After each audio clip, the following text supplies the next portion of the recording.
গতকাল যেটা আমার বলার কথা ছিল সেটা আমি আজকে বলছি। এটা আমার ভুল হয়ে গেছে, সরি।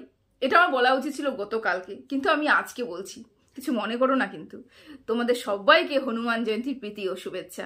এটা গতকালকে ভিডিওতে আমার বলা উচিত ছিল, তাই তো? কেন আজকে যেহেতু হনুমান জয়ন্তী ছিল, কিন্তু ভুলে গেছি, কি করবো বলো।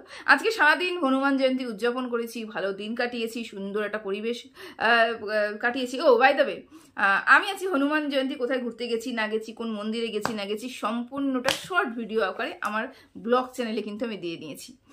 যদি চাও তোমরা অবশ্যই আমার ব্লগিং চ্যানেলটা একটু ভিজিট করে নিও। যাই হোক, এ কথাটা বাদ দিলাম। আরও একটা কথা, এটা আমার দুঃখের কথা না এটা আমার সুখের কথা আমি জানি না।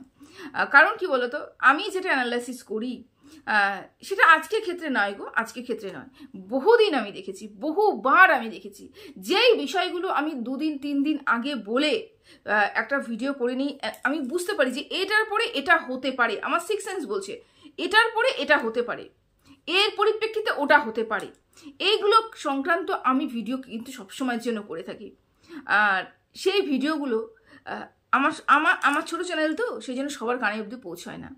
কিন্তু আমার এই অ্যানালাইসিসগুলো 3 দিন বাদে যখন সঠিক হয়, তখন প্রত্যেকটা বড় বড় কন্ট্রোভার্সি চ্যানেলে সেইগুলো ঘুরতে থাকে এবং সেগুলো সবার কান অবধি পৌঁছয়। তখন খারাপ লাগে, কারণ এই কথাটা আমি 3 দিন আগে বলেছিলাম, তাহলে সেই পরিমাণে মানুষ শুনেনি। আর আজকে যারা 3 দিন বাদে বলছে তাদের কথাটা প্রচুর মানুষ শুনছে। এটাই হচ্ছে ছোট এবং বড় চ্যানেলের পার্থক্য। এটা আমার দুর্ভাগ্য না আমার সৌভাগ্য না আমার কি, আমি বলতে পারছি না। তবে আমি মনে করি এটা তাদের কর্মফল, কারণ তারা ভীষণ পরিমাণে এই চ্যানেলটার প্রতি এফোর্ট দেয়। আমি সেটা দিতে পারি না, কারণ আমার একটা কর্মজীবন রয়েছে, আমাকে সেখান থেকে টাইম বের করে তারপরেই ভিডিওটা করতে হয় এখানটায়। সেটা সেই জন্য আমার পক্ষে সম্ভব না, হয়তো সেই জন্যই আমার চ্যানেলটা ছোট, তাই না? তবে এটা শুনে ভীষণ পরিমাণে মনে শান্তি লাগে, বিশ্বাস করো, ভীষণ পরিমাণে আনন্দিত হই, শান্তি লাগে। যেই বড় চ্যানেলগুলো আজকে যে আলোচনাগুলো করছে সেটা আমি বিগত 3 দিন আগেই করে ফেলেছিলাম, 3 দিন আগে অ্যানালাইসিস করে ফেলেছিলাম। এটা ভীষণ আমার ভালো লাগে। যাই হোক, সবার আগে তোমাদের সবাইকে ওয়েলকাম করে নিই। Hello friends, welcome back to my channel. আশা করি তোমরা সবাই খুব ভালো আছো, সুস্থ আছো, আমি বিন্দাস রয়েছি। যাই হোক, দুটো বিষয় নিয়ে আমি অবশ্যই আলোচনা করতে চলেছি। প্রথম বিষয় সেটা হচ্ছে অবশ্যই বেচু এবং বেচুর পারভারিশ সম্পর্কে আমার কিছু আলোচনা আছে। দ্বিতীয়ত বাচ্চা, অবশ্যই টিনার বাচ্চার সংক্রান্ত আমার কিছু আলোচনা রয়েছে। আচ্ছা হ্যাঁ, যেহেতু বেচু এবং টিনা এক বেচুর বাচ্চা টিনার বাচ্চা এক, সেটা ব্যাপারটা নয়, কিন্তু কিছু দর্শকের ক্ষেত্রে টিনার বাচ্চা আলাদা বাচ্চা, বেচুর বাচ্চা আলাদা বাচ্চা, এটাই হচ্ছে ব্যাপার। কেন, কিসের জন্য আমি এই কথাটা বললাম, ডিটেলসে বলবো, অবশ্যই বলবো, ভিডিওটা দেখতে থাকো। গতকালকে আমি একটা ভিডিও দেখেছি, অবশ্যই বেচুর ভিডিও দেখেছি। সর্বপ্রথম বেচুকে নিয়ে আলোচনা করতে চলেছি। বেচুর একটা ভিডিও দেখেছি, সেই বেচুর ভিডিওতে যে কথাটা বেচু বলেছে ভীষণ হাস্যকর, ভীষণ হাস্যকর। আমি বলবো এখন জোকস অফ দ্য ইয়ার তো আমি বলতে পারবো না, কারণ এই যে ইয়ার তো এখনো পর্যন্ত শেষ হয়নি, জাস্ট এখন এপ্রিল চলছে। তাহলে আমি জোকস ফিউ মান্থ আমি বলতে পারি, কিছু মাসের জন্য এটা জোকস হতে পারে, বেস্ট জোকস হতে পারে যে বেচু কন্ট্রোভার্সি করে না। হ্যাঁ, বেচু কি বলছে, আমি নিট অ্যান্ড ক্লিন ভিডিও দিচ্ছি, সেই জন্য আমার চ্যানেলে ভিউজ কম। এটা আমার কানে শুনতে হয়েছে এবং সেটা আমাকে বিশ্বাস করতে হয়েছে। বেচু বলছে এবং আমি শুনছি এবং আমরা কিছু মানুষ শুনছি এবং এটাকে আমাকে বিশ্বাস করতে হবে। Bechu neat and clean blog দিচ্ছে, কোনো কন্ট্রোভার্সি দিচ্ছে না, সেই জন্য বেচুর চ্যানেলে ভিউজ নেই।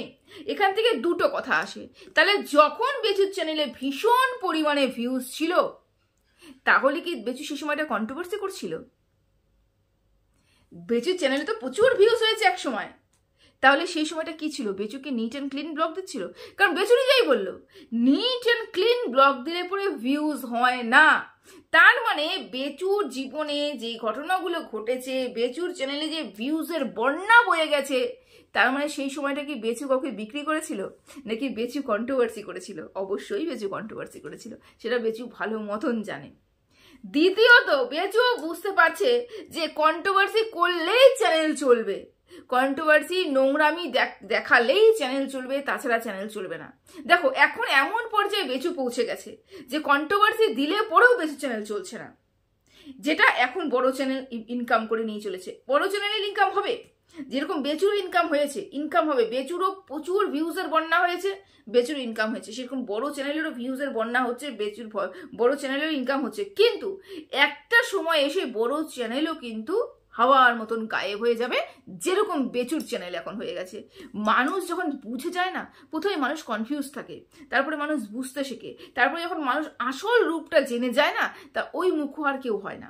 যখন বেচুর চ্যানেলে মানে আমি দেখে অবাক হয়ে গেলাম, 5-6 হাজার ভিউজ ইনকাম করতে বেচুর কি কাঠখড় পোড়াতে হচ্ছে, সারা দিন লেগে রয়েছে, তারপরেও 6,000-7,000 ভিউজ ইনকাম করছে।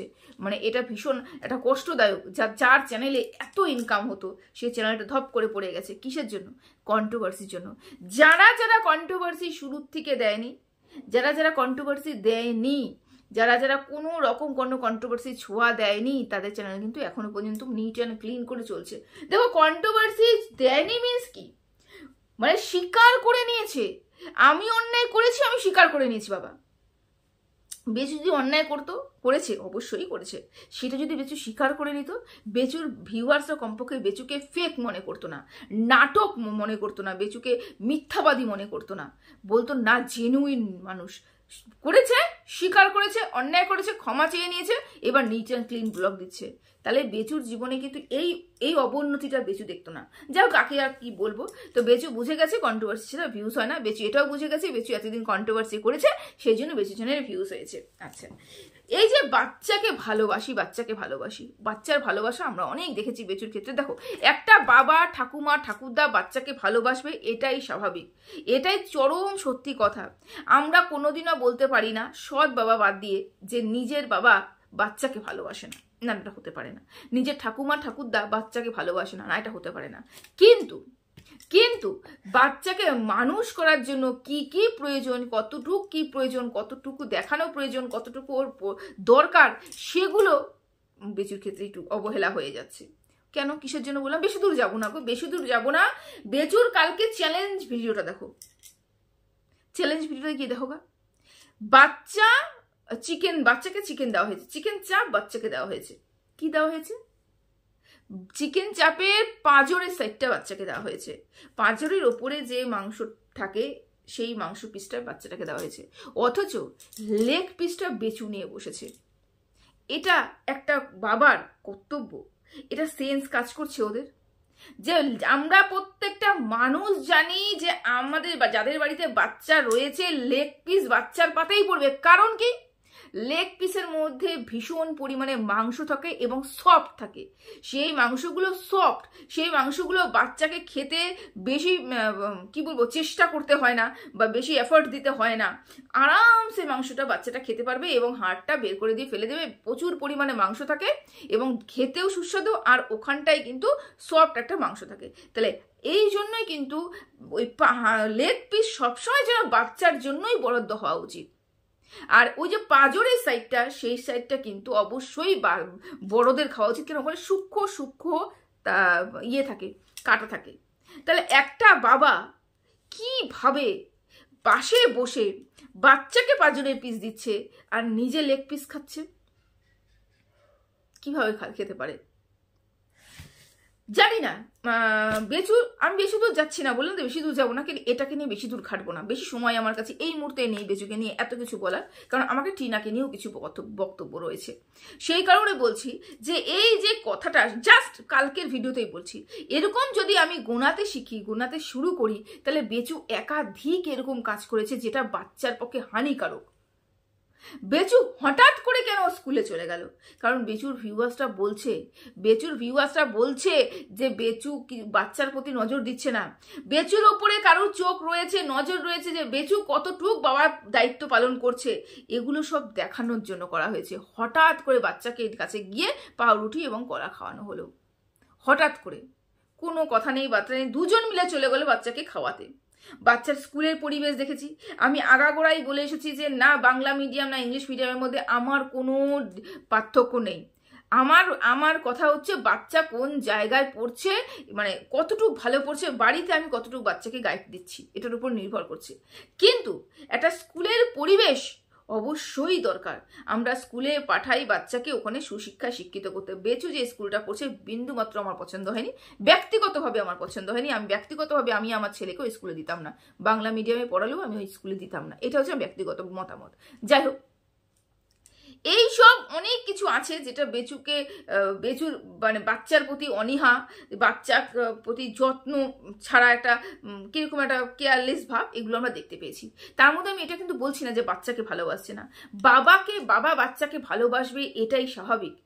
আমি বাচ্চার প্রতি বাবার ভালোবাসার কমতি খামতি বলছি না, কিন্তু হ্যাঁ, ওর যত্নর প্রতি ভীষণ পরিমাণে অবহেলা লক্ষ্য করতে পেরেছি। আর ঠাকুমাকে কোনো দোষ আমি দিতে পারবো না, কারণ কি, একটা ওই বয়স্ক মানুষ এই ছেলেকে নিয়ে, যে বাচ্চাকে নিয়ে যাচ্ছে, নিয়ে আসছে, বাড়ির সমস্ত কাজ করছে, আবার চ্যালেঞ্জিং ভিডিও করার জন্য, আবার নতুন নতুন রান্না করছে, আবার চ্যালেঞ্জিং ভিডিও করছে, সেগুলো বাসন কাসন মাজছে, ঘরের যাবতীয় কাজ করছে। ওই মহিলাটাকে দোষ দিয়েই বাকি লাভ করবো, কারণ ওই নিজের ছেলে মার কষ্ট বুঝছে না, নিজের ছেলেই মার কষ্ট বোঝে না। নিজের ছেলে শুধু ক্যামেরা ধরে মাকে দেখাচ্ছে সারাদিন ধরে, তাহলে আর কি করবো বলো। যাই হোক, বাদ দিলাম বেচুর কথা। এবার একটা কথা বলে রাখি, সেটা হচ্ছে টিনাকে নিয়ে প্রচুর মানুষের প্রচুর বক্তব্য। অবশ্যই টিনাকে নিয়ে প্রচুর মানুষের প্রচুর বক্তব্য থাকে, কারণ এটাই ফেস, এটাই টিনার টিনার জায়গাটা তৈরি করেছে। দেখো, একটা জায়গায় পৌঁছবে, তারপরে কিন্তু মানুষ ভালোও বলবে খারাপও বলবে, ওই জায়গাটাতে পৌঁছতে হবে, সবাই ওই জায়গাটাতে পৌঁছতে পারে না। যাই হোক, হলো এবার বক্তব্য যে টিনা বাচ্চার জন্য কোনো কাজ করেনি, কিচ্ছু করেনি। টিনা বাচ্চাকে চাই না, বাচ্চার প্রতি টিনার কোনো ভালোবাসাই নেই। বাচ্চার জন্য টিনা কিছু কাজ করতেই পারে না, যদি করতো তাহলে কেন এখনো অবধি বাচ্চাকে পেল না। টিনা যখনই ভিডিও দেয়, তার কমেন্ট বক্সে একটাই কমেন্ট, তোমার কি বাচ্চার জন্য মন খারাপ করে না? তোমার কি বাচ্চার জন্য মন খারাপ করে না? তুমি কি বাচ্চাকে পাবে না? তোমার কাছে কি বাচ্চা আসবে না? এখানে আমি কিছু কথা বলতে চাই। প্রথমত কথা, বাচ্চাটা কি রাস্তায় পড়ে রয়েছে? পড়ে নয় তো, পড়ে রয়েছে কি না, বাচ্চাটা তার বাবার কাছে রয়েছে। বাচ্চাটা কি তার সৎ বাবার কাছে রয়েছে? বাচ্চাটা কি কোনো অনাথ আশ্রমে রয়েছে? বাচ্চাটা কি কোনো হোস্টেলে রয়েছে? না, বাচ্চাটা তার নিজের বাড়িতে, যেই বাড়িতে বাচ্চাটা জন্মগ্রহণ করেছে সেই বাড়িতেই রয়েছে। তাহলে বাচ্চার ওই পরিবেশটা বাচ্চার পক্ষে ভীষণ পরিমাণে দরকার ছিল, যেটা বাচ্চা পেয়েছে। হলো দ্বিতীয়ত কথা, বাচ্চাকে নিয়ে আসা। কি ভাবছো তোমরা, টিনা এখন চলে যাবে, ওই কুতকুল্লায় চলে যাবে এবং বাচ্চাকে হাত ধরে নিয়ে চলে আসবে? এই পরিস্থিতি রয়েছে? এই পরিস্থিতি কি রয়েছে? তোমরা ভালো মতনই জানো একটা কেসের মধ্যে দিয়ে গেলে পরে কতটুকু সময় প্রয়োজন হয়। দেখো, টিনা, আমাদের মতো নর্মাল মানুষরা কেস সম্বন্ধে কিচ্ছু জানি না। টিনা বাচ্চাকে পেতে চায় এবং টিনা বাচ্চার জন্য কি কি কেস করবে না করবে, কিভাবে পাবে না পাবে, তার উকিল বুঝবে। এবং উকিলে যদি রাস্তা ভুল করে টিনাকে অন্য রাস্তায় নিয়ে চলে যায়, টিনার কোনো দোষ নেই। টিনা জানেই না যে কোন পথে গেলে পরে আমি সঠিক রাস্তাটা পাবো।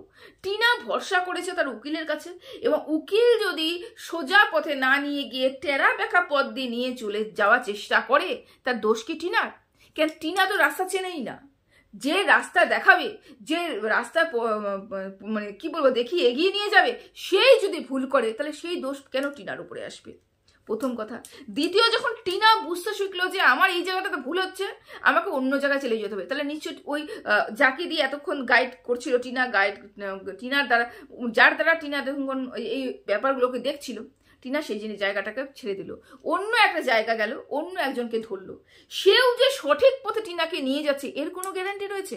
কারণ আমিও জানি না আইন সম্বন্ধে, তুমিও জানো না আইন সম্বন্ধে, টিনাও জানে না আইন সম্বন্ধে। তা এগুলো জানতে, এগুলো বুঝতে, কার্যকারী হতে একটা ব্যাপার আছে, সময় আছে। তার উপরে বেচুর পাশে যারা যারা দাঁড়িয়ে আছে, বেচুর সাথে যারা যারা দাঁড়িয়ে আছে এবং বেচু যার যার হাত ধরেছে, তারা ওই টিনা যে কাজগুলো করছে সেটাকে আটকানোর জন্য আপ্রাণ চেষ্টা করছে। টিনা যদি কোনো কাজই না করে থাকতো, তাহলে কেন বেচু বারবার দৌড়াচ্ছে? কেন বারবার দৌড়াচ্ছে? কেন দৌড়াতে হচ্ছে? ওরা বারবার বাধা সৃষ্টি করছে। এগুলো বুঝতে হবে। বললাম মামাবাড়ির মোয়া নয় তো আইন, বললাম আজকে চলে আসলো। একটা কথা তোমার মনে করো, আচ্ছা মানলাম টিনার বাচ্চার জন্য কিছু করেনি, মানলাম টিনা, তোমরা একটা কথা আমাকে বলো পরিষ্কার করে, তোমরা একটু বুঝে বলো তো, টিনা যদি সেই দিন বাচ্চাটাকে নিয়ে চলে আসতো, মানলাম তোমাদের কথা যে টিনা অন্যায় করেছে, তর্কের খাতিরে মানলাম। এবার তোমরা ধরে নাও টিনা যদি ওই সময়টাতে বাচ্চাটাকে ধরে চলে আসতো এবং এই মুহূর্তে বাচ্চাটার সাথে তার না মা, তার ঠাকুমা, ঠাকুরদা, বাবা কারো দেখা করতে দিত না, সব বাধা বিঘ্ন যেরকম বাচ্চার চারপাশে বাচ্চার বাবা তৈরি করেছে সেটা টিনা সেই বলয়টা তৈরি করতো, তাহলে এখন তোমরা টিনাকে কি বলতে? তুমি বলতে তুমি একটা নিষ্ঠুর মা, তুমি কিরকম মা, তুমি কিরকম বউ, তুমি কিরকম বৌমা যে একটা বাচ্চাকে তার বাবার কাছ থেকে আলাদা করছো, একটা বাচ্চাকে তার ঠাকুমা ঠাকুরদাদের কাছ থেকে আলাদা করছো, বাচ্চাটা যেই বাড়িতে জন্মগ্রহণ করেছে সেই পরিবেশ থেকে বাচ্চাকে আলাদা করছো, বাচ্চার মানসিক ডেভেলপ হবে না, বাচ্চার এই হবে না, বাচ্চার ওই হবে না।